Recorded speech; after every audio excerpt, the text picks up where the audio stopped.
A magnífica humanidade, criada por Deus, encontra-se hoje perante uma escolha decisiva: erguer uma nova Torre de Babel ou construir a cidade onde Deus e a humanidade habitam juntos. É assim que começa a primeira encíclica do Papa Leão XIV, que fala justamente sobre inteligência artificial.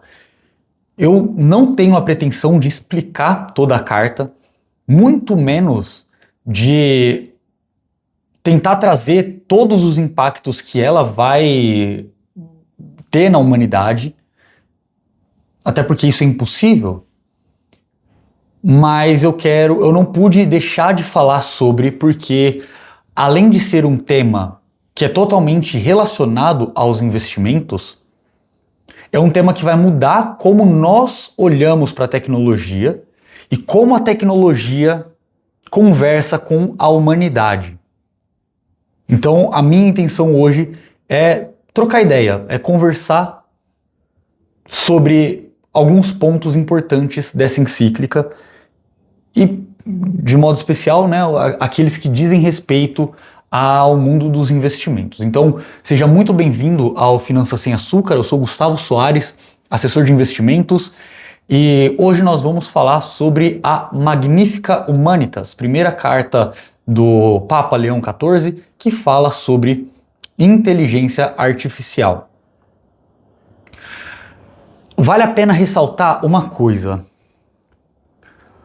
Quando o Papa fala humanidade, muito mais, aliás, humanidade magnífica, muito mais do que o gênero humano ou a raça humana, ele se refere também ao que nos faz humanos, ou seja, a nossa humanidade. Se eu posso trazer um paralelo, seria a mesma coisa de falar a brasilidade para nós brasileiros, né? O que faz uma pessoa ser brasileira, além do fato dela ter nascido no Brasil.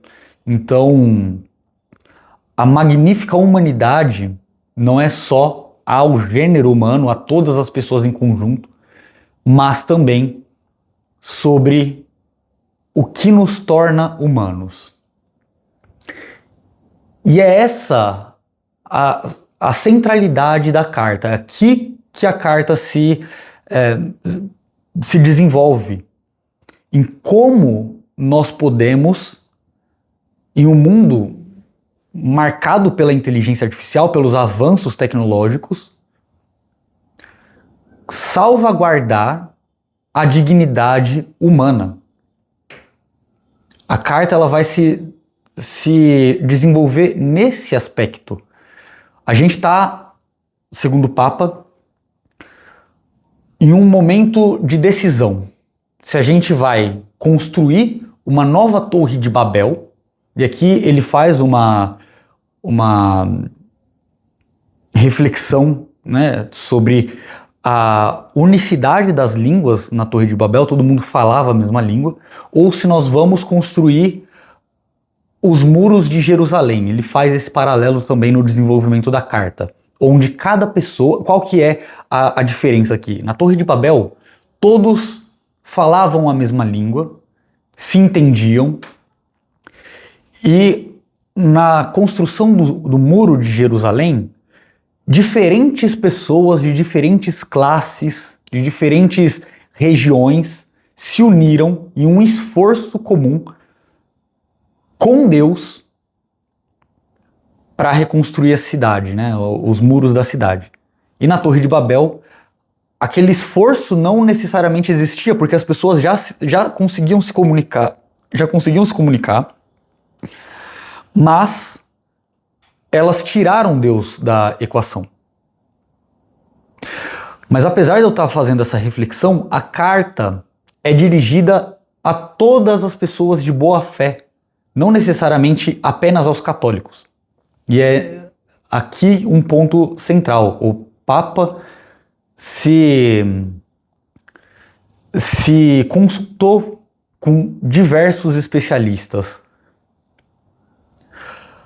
E ele traz diversos pontos de atenção com relação à inteligência artificial. A carta não é uma condenação à IA, muito pelo contrário, ela visa fomentar um debate que faça com que a inteligência artificial possa florescer, possa estar no nosso meio, de modo a servir a humanidade e não a substituí-la.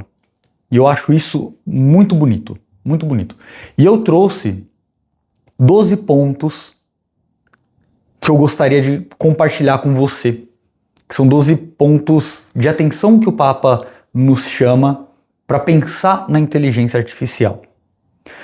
Essa carta foi assinada no aniversário de 135 anos da Rerum Novarum, que foi a carta que deu início à doutrina social católica, ou seja, o Papa Leão XIII chamou a humanidade, chamou a igreja, na verdade, a olhar também para as questões sociais e não só para as questões transcendentais, que são muito importantes. A alma e a conexão com Deus, né, a salvação das almas é o fim último da igreja, é a vontade maior de Deus.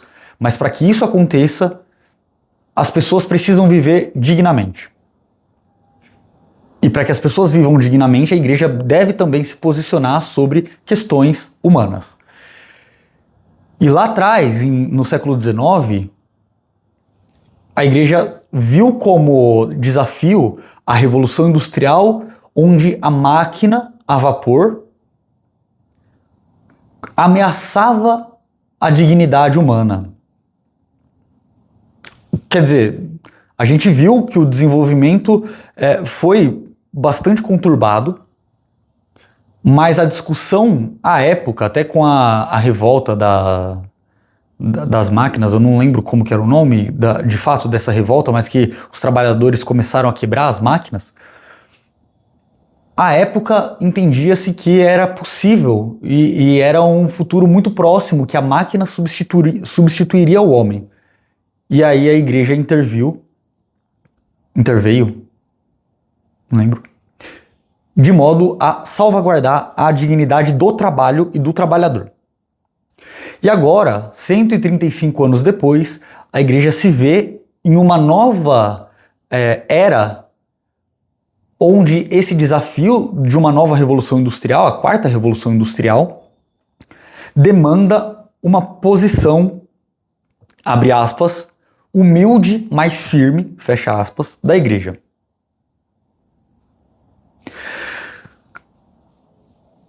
E aqui eu vou trazer alguns pontos. Primeiro, o início da carta fala sobre a doutrina social da igreja, que começou, né, a ser desenvolvida ali na década de 50 com Pio XII, mas que teve seu início lá no século XIX com Leão XIII. E ela mostra que a doutrina social da igreja não é algo estático nem algo morto, não é um manual de instrução, não é uma regra. A igreja vê as diferentes realidades do mundo, as diferentes realidades culturais, tecnológicas, sociais, enfim. Vê beleza nessa diversidade e dá diretrizes de pensamentos para que a gente consiga identificar pontos positivos e pontos negativos e para que nós possamos tomar decisões melhores com base nesses novos desafios. O que eu quero dizer com isso, né? O princípio da subsidiariedade. Se existe uma decisão que pode ser tomada em uma instância, ela não deve ser escalada. E aqui a gente poderia entrar, em centenas de debates, como por exemplo o homeschooling, né? Mas a igreja prega isso. Se existe uma decisão que deve ser tomada pela família, ela não deve ser absorvida pelo Estado. Ou, se existe uma decisão que deve ser tomada a nível paroquial, ela não deve ser levada ao Vaticano, por exemplo. A gente tem que ter autonomia para tomar as nossas decisões. E as nossas decisões nos levaram a um ponto tal que a inteligência artificial está gradativamente substituindo as relações humanas. E é esse o ponto de alerta do Papa. Aqui ele não condena o uso da IA, ele não tenta uniformizar esse uso, nem falar que existem áreas boas ou ruins, mas ele expressa o olhar da igreja de cuidado para que essa inteligência artificial não substitua a inteligência natural em suas relações, em suas tomadas de decisão e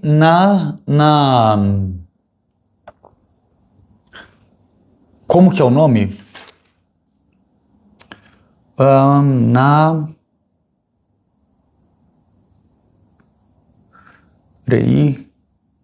Nas responsabilidades, né? Então, não delegar a decisão. Então vamos lá. O primeiro ponto de atenção que o Papa nos traz sobre a inteligência artificial é a redução do ser humano a dados. E aqui tá um outro ponto. Leia o documento na íntegra. Eu não vou fazer citações, quer dizer, eu vou fazer algumas poucas, mas nossa, esse vídeo ficaria com horas de duração se eu fosse fazer todas as citações que eu quis fazer e que eu marquei. Então eu decidi por fazer pouquíssimas. Mas leia esse documento na íntegra porque ele é importante, ele é muito importante. Vamos lá, o primeiro ponto de atenção é a redução do ser humano a dados. Ou seja, o ser humano ele viraria um sistema otimizável e as limitações que são características do ser humano se tornam desprezíveis. Nesse ponto, as pessoas passam a ser precificadas com base no tanto de eficiência que elas geram. Se você gera pouca eficiência, logo você é um ser humano inferior ou menos útil, se for um termo melhor. E as limitações do ser humano se tornam desprezíveis porque a gente tende a comparar a atuação do ser humano com uma atuação de uma inteligência artificial. E quando a gente compara as duas coisas, o ser humano é muito, muito, muito inferior nesse sentido de rapidez nos cálculos, ou de complexidade nos cálculos, ou de profundidade nas análises e agilidade, né? A inteligência artificial ela consegue processar muitos dados de forma muito rápida. Então, as limitações do ser humano, que são características do ser, se tornam desprezíveis. E isso é um ponto muito forte de atenção. O segundo ponto que o Papa nos traz é a concentração de poder.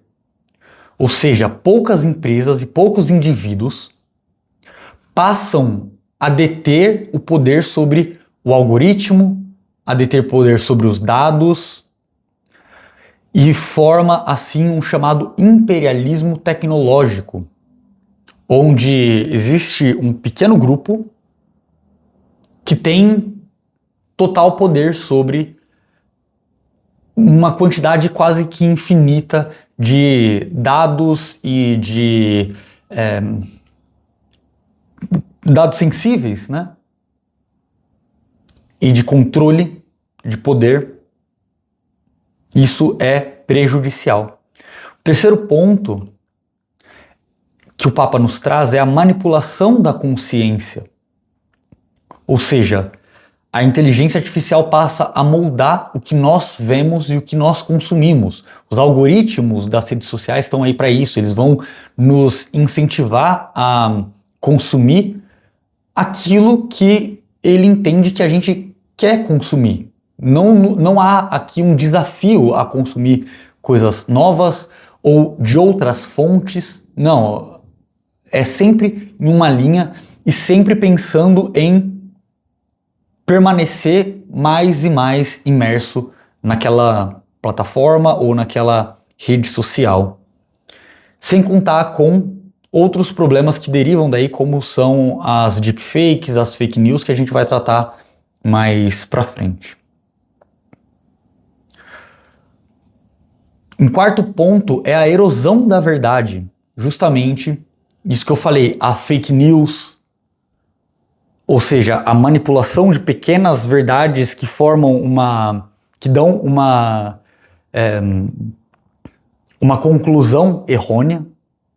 E as deepfakes, que são esses vídeos de, sei lá, uma pessoa dançando ou uma pessoa fazendo alguma coisa que ela de fato não fez, mas que são vídeos produzidos por inteligência artificial e que cada vez estão se tornando menos diferenciáveis de um vídeo real.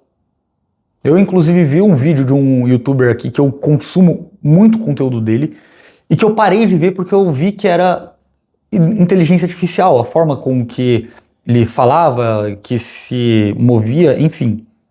Isso é verdade, mas vai chegar um momento em que a gente não vai conseguir identificar facilmente se algo é de inteligência artificial ou não. E isso leva ao colapso da confiança social, ou seja, você vê uma notícia, você fala, putz, isso daqui é IA. Isso daqui não é verdade, eu não acredito mais nessa fonte, eu não acredito mais no que eu vejo, no que eu consumo. E você passa a duvidar cada vez mais e mais e mais de coisas que não dá para saber se é verdade ou não. E aqui eu sei, dá para entrar muito mais a fundo em cada um desses pontos. A carta ela tem 200 páginas. Então, novamente, eu convido você a ler na íntegra esse material. Eu vou deixar aqui na descrição desse vídeo. Mas é de fato muito, muito importante. O quinto ponto são novas formas de servidão, né? Eu vou usar essa palavra para não ter o alcance prejudicado, mas as novas formas de servidão trazem consigo, né, o vício nas plataformas ou a dependência emocional. Muita gente utilizando inteligência artificial como psicólogo, como médico, como advogado, como gestor, como confidente, como amigo. A captura da atenção e a monetização da fragilidade humana. Esse ponto é muito importante, a monetização da fragilidade humana. Quando uma inteligência artificial identifica que tal assunto, mesmo que explorando fragilidades humanas, cumprem com o papel que o algoritmo foi montado para fazer, isso vai ser explorado até o último. Vi de exemplo aqueles vídeos de criancinhas pedindo doações que na verdade são golpes, ou de pessoas idosas, ou de animais, enfim, vocês sabem do que eu estou falando, você provavelmente já viu mais de uma vez esse tipo de vídeo. E o Papa faz algumas menções muito importantes quanto a isso. E aqui eu vou falar mais pra frente, mas tem uma citação que ele diz muito forte. Cadê? Que é essa daqui, ó.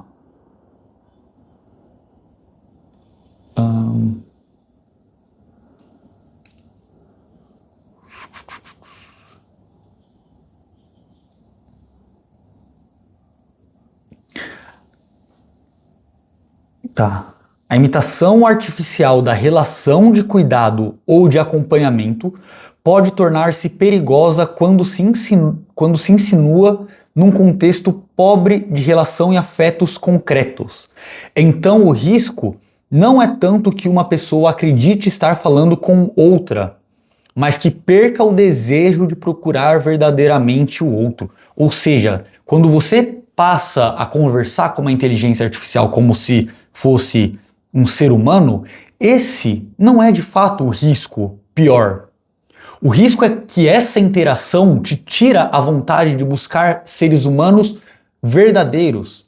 Você vê na inteligência artificial um humano tão perfeito que interações humanas com suas falhas, com seus defeitos, com suas limitações, já não são mais desejáveis, já não são mais quistas por você. Você não quer conversar com um ser humano, porque ele tem defeitos, você quer conversar com a inteligência artificial. Isso é muito importante. Sexto ponto, a substituição da responsabilidade moral. Ou seja, os riscos de delegar decisões humanas fundamentais à inteligência artificial, né? Por exemplo, um diagnóstico, ou uma sentença, ou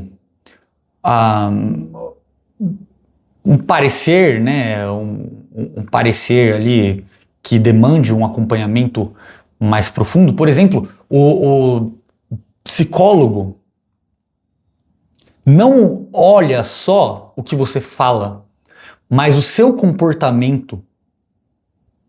Muitas coisas você não consegue externalizar com palavras e o psicólogo pega na sua forma de se movimentar, no seu olhar que vai de um lado para o outro, no seu nervosismo, enfim.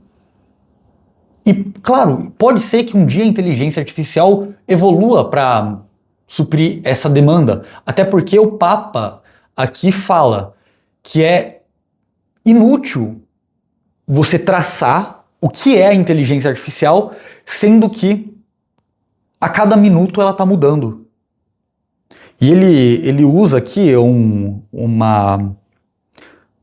uma figura que é muito real, falando que a inteligência artificial ela não é criada, ela é cultivada, porque diferente de um software ou de alguma coisa que um programador vai lá e faz, a inteligência artificial ela não se ensina, na verdade, né?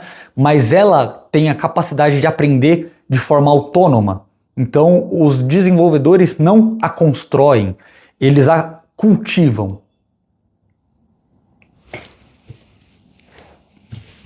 Por isso é perigoso delegar decisões humanas à inteligência artificial puramente objetiva. A decisão se alguém vive ou se alguém desvive, por exemplo. E aqui a gente vai para o sétimo ponto, que é a guerra automatizada. Quando você coloca uma inteligência artificial para decidir quem vai ser o próximo alvo, ou quem não vai ser, quem vai ser atacado, quem não vai ser, quem vai viver, quem não vai, quais decisões devem ser tomadas, quais termos de acordos devem ser firmados. Além de você tirar a humanidade disso, você tira o peso, aliás, você delega isso a uma inteligência que não tem necessariamente um peso moral, e você tira de qualquer ser humano a responsabilidade. Então, não existe uma pessoa que pensou nisso, ou uma pessoa que deve ser responsabilizada por tais atos. Consequentemente, não existe uma pessoa a ser cobrada de uma retratação ou de uma melhor posição. O Papa também nos alerta sobre o transhumanismo, né, no oitavo ponto que eu trouxe aqui, que é a tentativa de superar o ser humano. É uma rejeição dos limites humanos. Você coloca, voltando àquele ponto de eficiência acima de tudo, e o mundo gerido por dados, tanto que muita gente fala que dados é o novo petróleo. Quando você tenta incessantemente superar produtividade, eficiência, lucro, fazer uma corrida tecnológica desenfreada, você reduz o ser humano a um mero espectador e você tira dele a dignidade, porque a inteligência artificial deve favorecer a dignidade do ser humano. E a dignidade não necessariamente é expressa em dados, em lucro, nada do tipo. Mas o simples fato de você ser te dá uma dignidade infinita. E é o que diz na carta. Todo ser humano tem em si uma dignidade infinita, porque foi criado à imagem e semelhança de Deus. No 9º ponto, a destruição do trabalho humano, que foi justamente um dos pontos mais explorados na Rerum Novarum, do século XIX. A gente sabe que a inteligência artificial traz muito mais eficiência ao ser humano, a tudo, na verdade, e a gente sabe que existem muitos trabalhos que demandam mais eficiência, mais processamento de dados em menor tempo, maior profundidade nessas análises e também, claro, é natural da história humana que os trabalhos vão evoluindo com o tempo, novas funções, né, novos empregos nascem, antigos empregos acabam deixando de existir, se tornando obsoletos.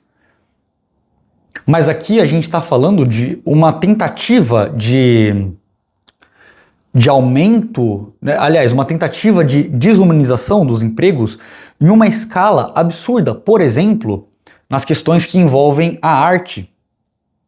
Pô, existem ícones sacros pintados por inteligência artificial. E isso é absurdo. Hoje existem questões relacionadas à criatividade humana, então todas as artes, né, a música, a literatura, o cinema, o teatro, tudo o que envolve a criatividade humana e os limites humanos podem ser substituídos pela inteligência artificial. Coisas que na sua essência não deveriam ser substituídos. E o Papa ainda fala, né? Isso daqui, novamente, não é uma crítica sem fundamentos à tecnologia, à inteligência artificial. Muito pelo contrário. É um farol que nos dá a diretriz para onde olhar e entender o que é bom e o que deve ser melhorado. Então, por exemplo, em atividades perigosas ou atividades que demandam um processamento muito forte ou atividades que podem ser escaladas sem que haja perda do componente humano, isso sim tem que ser otimizado pela inteligência artificial. Mas quando você coloca a inteligência artificial para substituir trabalhos, por exemplo, novamente digo, de um psicólogo ou de profissões, de um médico, profissões que demandam um tato, um quê de humanidade, um trato humano, isso é altamente condenável. Sem contar que aqui a gente perde o senso de trabalho. O trabalho não é só para gerar lucro, não é só para gerar eficiência. O trabalho é intimamente ligado com a dignidade humana. O trabalho foi dado por Deus para que a gente tenha dignidade. Quando uma pessoa, e aqui eu falo com experiência própria, tá? Quando você se aposenta muito cedo, né? Tem uma renda passiva muito cedo, raramente, para não dizer nunca, você para de fazer alguma coisa. Você sempre vai tentar empreender em outras frentes, mesmo que você perca dinheiro. Porque ficar parado tira a dignidade do homem. 10º ponto, o isolamento e a perda de relações humanas. E aqui conversa muito com o que eu falei, né, com o que eu citei aqui da carta, que quando você começa a conversar com uma outra inteligência artificial, o risco não é você pensar que está falando com um outro humano. O risco é você pensar que a interação humana é aquilo. E toda outra interação humana vai ser inferior no que diz respeito às peculiaridades, né? As pequenas falhas, vício de linguagem, né, etc. Isso são coisas que... Beleza, a gente... Quanto menos vício de linguagem você tiver, melhor, é claro. Mas faz parte do processo de vida humana. Isso é óbvio, né? Não dá pra você precificar ou classificar um ser humano com base em quantos erros ou quantos acertos que ele comete. Não, todo ser humano tem dignidade infinita. O pior que seja o ser humano. 11º ponto, a cultura da eficiência absoluta, produtividade infinita e otimização permanente. Você perde o senso de utilidade. Tudo que você vai se comparar, tudo que você vai olhar é perfeito, é eficiente, é ótimo, está constantemente em evolução e você se sente um inútil, um fracassado. Você passa a se sentir um nada. Um nada. E isso a gente pode ver muito pelos nossos idosos, que muitas vezes têm dificuldade em coisas simples, mas que lá na frente, quando nós formos idosos, muito provavelmente a tecnologia vai estar inimaginavelmente superior. E talvez nós tenhamos essas dificuldades. E a gente não vai ser inútil por isso, a gente não vai ser menos humano, menos digno por conta disso. E o 12º ponto que eu trouxe é a tecnologia sem ética. Aqui o Papa fala categoricamente, a inteligência artificial não é neutra. Ela carrega o rosto de quem a programa e de quem a utiliza. A inteligência artificial não é neutra. Ela sempre vai carregar características das pessoas que escreveram o seu código, daquela região onde ela foi treinada, onde ela foi ensinada, a todos os processos de aprendizagem. Uma inteligência artificial nunca vai ser neutra. E as tomadas de decisão que ela vai ter, por mais que sejam baseadas em estatísticas, em probabilidades, em tendências, sempre vai carregar o rosto de quem a criou e de quem a utiliza. E o que o Papa propõe, né? Porque esses problemas que foram citados não fazem com que a inteligência artificial seja ruim. Muito pelo contrário, reconhecem o potencial grandioso da IA, mas alertam para as consequências de um desenvolvimento desenfreado da inteligência artificial. E aí alguém pode falar, eu já ouvi isso, mas o Papa que é especialista em inteligência artificial, né? Claro que não, o Papa não é especialista em inteligência artificial. Mas em 2023, Elon Musk já advertia que a inteligência artificial, abre aspas, é uma das maiores ameaças à humanidade. Eu vou deixar o link dessa reportagem aqui embaixo também. E ele falou isso em um fórum, né, uma conferência, na verdade. Deixa eu ver aqui. A declaração de Bletchley, 2023, assinada inclusive pelo Brasil, para discutir os rumos da inteligência artificial e da tecnologia para que ela não dizimasse a humanidade, em nome de eficiência. Aqui a gente não está falando que a inteligência artificial é ruim. Existem paradoxos, né, com o que são amplamente discutidos sobre até que ponto a inteligência artificial iria para cumprir aquilo que ela foi determinada a cumprir. Enfim, o que o Papa propõe? O primeiro, aliás, antes disso, né?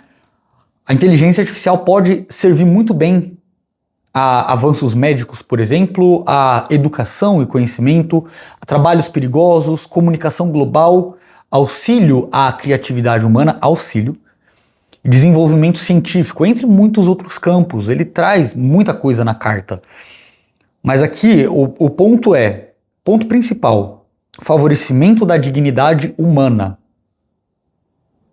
Essa é a chave de leitura para a carta e para o desenvolvimento, né, da IA. E o que o Papa nos chama a fazer? Primeiro, colocar a dignidade humana no centro, como eu disse. Ele nos chama a uma regulação ética e internacional. Aqui eu sei que os liberais, pessoal que prega, né, uma autonomia desenfreada, vai pirar, mas é necessário. E aqui isso foi discutido lá em 2023 na declaração. Tem que ter uma regulamentação, né, ética internacional. O desarmamento da inteligência artificial. A educação do ser humano para o discernimento. Uma educação viva, não algo que tira os erros e tira as fragilidades da discussão, da equação, mas que vê nelas justamente o que torna a humanidade humana. O Papa ele diz no começo que as dificuldades dos tempos não são desafios da igreja, mas são campos que ela se utiliza para evangelização. Isso é muito bonito. A preservação do trabalho humano, ou seja, a inteligência artificial não deve substituir o trabalho humano, porque o trabalho humano é uma chave para a dignidade. Não é só lucro e não é só eficiência, não são dados. A proteção da verdade, e aqui a gente sabe que entra num campo muito vasto. O que é a verdade, né? Essa frase bíblica que foi dita para Jesus Cristo, o que é a verdade? Isso tem que ser discutido também. A recuperação das relações humanas. Recuperação das relações humanas. Para de se consultar com o chat. Para de pegar laudo, pegar diagnóstico com o chat. Ou com o cloud, sei lá. Rejeitar o transhumanismo. O ser humano não é um simbionte com a máquina. Não é uma coisa só. Não é um ciborgue com a máquina. O ser humano é dotado de falhas, é dotado de um processo de aprendizagem, de amadurecimento. Precisa pisar na grama, precisa cometer erro. Precisa sentir culpa, pedir perdão, sentir amor, sentir alegria, sabe? E subordinar a técnica à sabedoria. Aqui não tirando o mérito da técnica, é óbvio. Mas subordinando a técnica à sabedoria. E aqui foram alguns pontos que eu quis trazer dessa carta. Poucos pontos, pouquíssimos pontos. Porque ela é muito rica e não vai ser nem 1% explorada, não pelo menos nesses próximos tempos, nos próximos anos. A Rerum Novarum tem 135 anos e ainda é atual. Mas isso é uma chave de leitura muito, muito, muito rica para como nós devemos enxergar a inteligência artificial. E outra coisa que o Papa pontua é a necessidade de se ter processos claros, com ampla auditoria e acesso público dos dados, como, por exemplo, a blockchain, né? E aqui não vou nem mencionar, mas vocês sabem. Enfim, essa foi uma pequeníssima conversa sobre essa carta. Pretendo fazer muitos outros vídeos, muito mais conteúdo sobre, porque ela não vai ser esgotada tão cedo. Ela vai fomentar a discussão de pessoas muito grandes nesse sentido. Ela vai auxiliar no desenvolvimento de novas tecnologias, de novas inteligências, nos rumos das já existentes. E eu quero que você comente aqui embaixo o que você acha disso. O que você gostaria de trazer para uma discussão também? O que você quer saber ou como você quer saber?